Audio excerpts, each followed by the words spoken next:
Welcome back, everyone, to Outworld Platinum walkthrough. Don't be confused, the footage you're seeing right now is from the tutorial of the game. I do plan on making a big, solid recap of everything we have done so far. So I'm not going to go over every minute little step, but just a general overview what I have done and what may be missing on your list of achievements, so we can tick that off.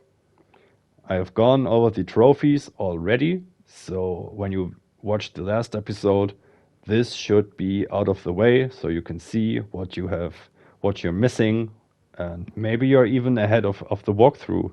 If that's the case, make sure to point that out to me. Then it's just slipped my mind. But without further rambling, I will sort this out by talking about the general things that we have done that spread all over the game. Things like unlocking all the wind altars, for example. And then I will go into a little more detail concerning the different regions we have visited so far, because we have gone through everything. If this is a little too boring for you and you just want to go ahead with the storyline, you can just skip this video, watch the next one where I'm going to tackle the first faction quest. But I feel it's necessary that we're all on the same page moving forward. So what I already mentioned is that we have activated all the wind altars in all the 6 regions. We have been visiting the Immaculate 5 times already. For the 6th time in the Caldera region, for some reason it did not show up and I wasn't able to fix that, so I have to use a little workaround to get the reward from there, but I will manage. We have met with all the skill trainers, and I have bought all the tier 1 skills that I plan on using eventually on my end game build when I tackle the final faction quest, and also a few minor ones that I may end up using along the way for a few builds I have in mind. So just so you know about that. We have also completed almost every ledger quest. This is just minor stuff with the ledgers or minor quests. The need quests are minor and the alchemy quests as well. You can repeat them as many times as you want, and there are no specific rewards that you are missing out if you don't complete these. I just want to have them marked as completed in my quests because I can't help myself. Yeah, but I think that's pretty much everything considering the overall achievements we have completed so far. Let's get into a little bit more detail. So, Chersonese. The important stuff is that we first have saved our lighthouse.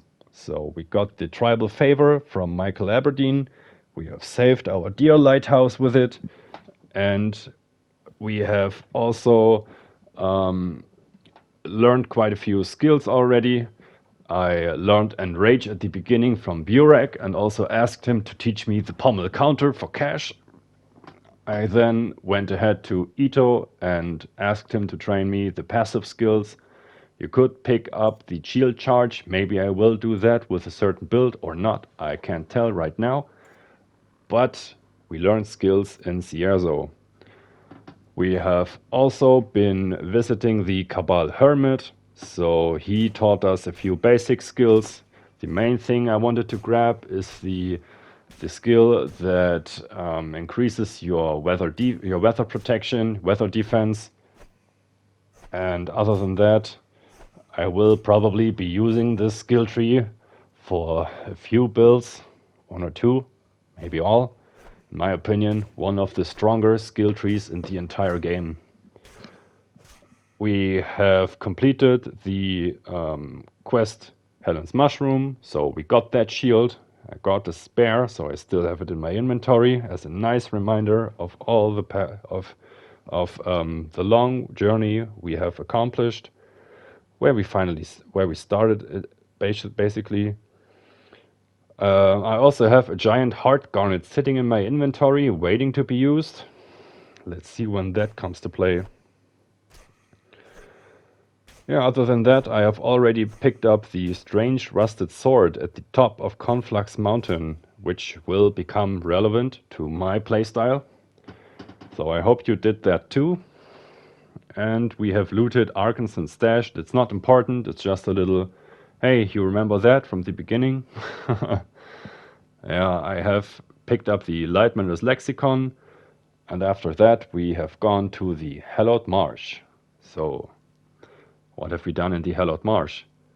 We have been made familiar that there is a Gold Lich and a Jade Lich, one in the Dark Ziggurat and one in the Spire of Light. I'm sure you know which one I'm talking about. We have acquired the Ornate Granite Tablet and picked up the Pillar Great Hammer. So the tablet might become important later on. Other than that, we have unlocked the shortcut for Ziggurat Passage, and we have completed the Strange Apparitions quest, so we can get our hands on the Lightmander's backpack. I have also already bought the Frozen Chakram, but maybe you haven't, so it's technically optional, but I plan on using it definitely. We have spoken to the Immaculate, like I've already said. I'm not going to mention it anymore, only for the final important time. And we have, again, learned a few more recipes. In Monsoon, we have met Moffat, who taught us the Blessed skill. And in Chersonese, by the way, we learned the Possessed skill from the Immaculate. And we also learned a few more skills from the Warrior Monk skill tree and from the Philosopher skill tree, as well as Moonswipe. I've also bought the Mage's Poking Stick and crafted a few more items, but nothing major, nothing worth mentioning really, just to get the numbers up and stock up on food and stuff. After the little cooking session, we have gone to Enmerkar Forest. We have done a few miscellaneous quests again, and we have also learned skills from the Rune Sage skill tree. Only the basic ones, all the four runes. And we have met with the Wild Hunter. I didn't pick up any skills from him because I already had Enrage, and I didn't plan on using a bow, so I didn't buy anything from him, but you might have. We then went ahead and talked to Cyril in the Blue Chamber, who taught us the Mist Boon. So, one more down for the count. And I also chose to learn the Mace Infusion, because I think it's a very good skill, and it has done it's worked pretty good so far. I should use it more often, I think. Maybe it'll happen. What I also did was to buy the Blacksmith's Vintage Hammer. After that we went out into the wilds. We have been facing off against the Royal Manticore, and our traps took good care of it. It was pretty fun. The planning paid off. We got the Starchild Claymore from it, and it's a very, very nice weapon, which I will definitely use in at least one of my faction quest walkthroughs, or rather playthroughs. We have also gone to the Cabal of Wind temple to unlock the unique defeat scenario with William of the Wisp. We have also picked up the thrice wrought halberd while we were at it, and we could finally craft the obsidian pistol. One of my favorite weapons of this game overall. Can't be debated. Only against fire resistance or immune to burning enemies. Yeah, but other than that, we have also gone through the Royal Manticore lair. We wiped the floor with every single enemy in there. And we acquired Zorn's hunting backpack, which will be important for a quest, for a trophy later down the line. Yeah, after that we have gone to the Ancestors' resting place.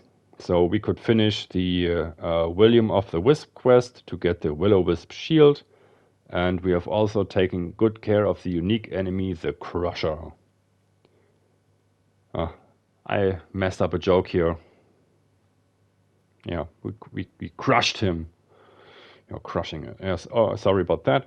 Then we headed to the Face of the Ancients, where we have completed the Red Idol quest, so we could get our hands on the Red Lady's dagger, and we have also killed the first cannibal deep within the tomb, so we could get our hands on the also powerful Skycrown mace, which I'm using up to this point in the playthrough. I then just crafted the Tyrannosaur axe because I thought the bleeding might come in handy, but I didn't get too much use out of it now. I mean, the Skycrown mace and the Shatter Bullet with the Rundle Dagger, Opportunist Step, Backstab is just a little more powerful. The numbers you put out are just crazy if you hit it. Yeah. But back to the summary. We then also killed the Tyrant of the Hive, so we could get our hands on the sweet World Edge Great Axe.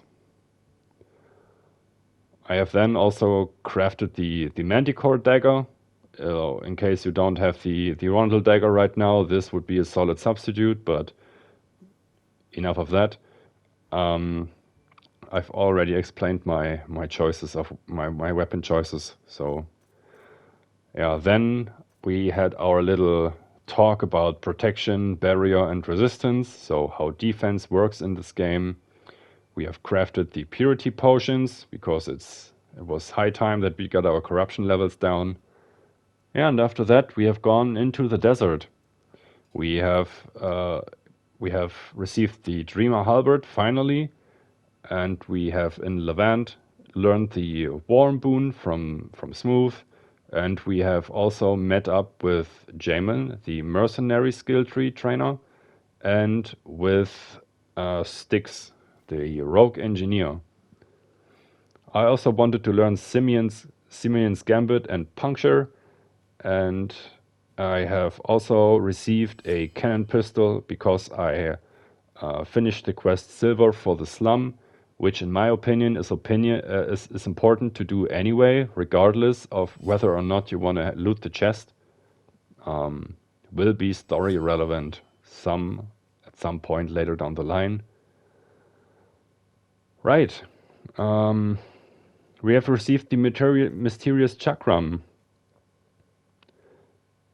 We talked to a guy in a barrel, and it turns out, his name was Barrelman, and in my head he has a little theme song, or little entry song, which goes, "I'll craft you a weapon, I'm Barrelman." Right, cringe off. We have seen Tamara the smuggler, that was unlocked because we completed Silver for the Slum. But we haven't bought anything from her because your shit is expensive. But we have also gone to the electric lab. We have acquired a few power coils, but mainly the coil lantern. We have completed the Arcane Machine quest, which granted us access to a Star Stone, which I didn't pick up because I want to do it repeatedly later on. While we were at it, I also picked up the Whirlig Spear, one of my favorite weapons in the game. I know I pretty much say that about every weapon I mentioned, but it's nice. It's nice. Yeah, we then went to Harmattan. We did the entry-level quest for the Soroborian faction as well, like we did for all the other factions. We met up with Ella, the Hex Mage, and learned a few things. We have talked to Serge, the Speedster trainer, learned a few things. And we have also gone to the Mana Lake to get Buzu hide for the Buzu hide backpack, which was successful, thank God. And after that, I talked to the Caravanner again, after doing some cooking and some alchemy to stock up on food and items and potions. Yeah, he took us to one of the major cities. For me, it was Levant, which was a nice opportunity to sell the stuff I gathered and accumulate more gold ingots for the final quest line.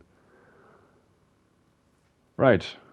Other than that, it was just a few more minor things in the base regions. I bought the Kintsugi and the silver set. Not mandatory, I just recommend it out of personal preference, especially the silver set. And I also quickly ran into the dead roots to get the luxury tent for a better stamina cost reduction. And later on, we have gone into the Caldera region. I bought the Weaver's Packback. I visited the Ritualist's hut to talk to Zinai, who trained us how to craft totems, which we eventually did. And also, he sold us a few skills, taught us a few skills for money, however you want to call it. And we are now able to use the totems. I then went ahead and killed a few very specific enemies because they had drops we needed in order to be able to craft the Slayer's set. It's a pretty nice thing. Maybe it'll get some use. Yeah, other than that, I was fortunately able to pick up the mysterious Longblade.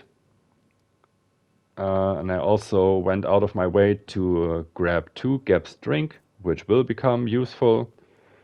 And I went to the Vault of Stones. I unlocked the Ancient Dwellers, and I have been able to defeat the unique Ancient Dweller deep within the vault.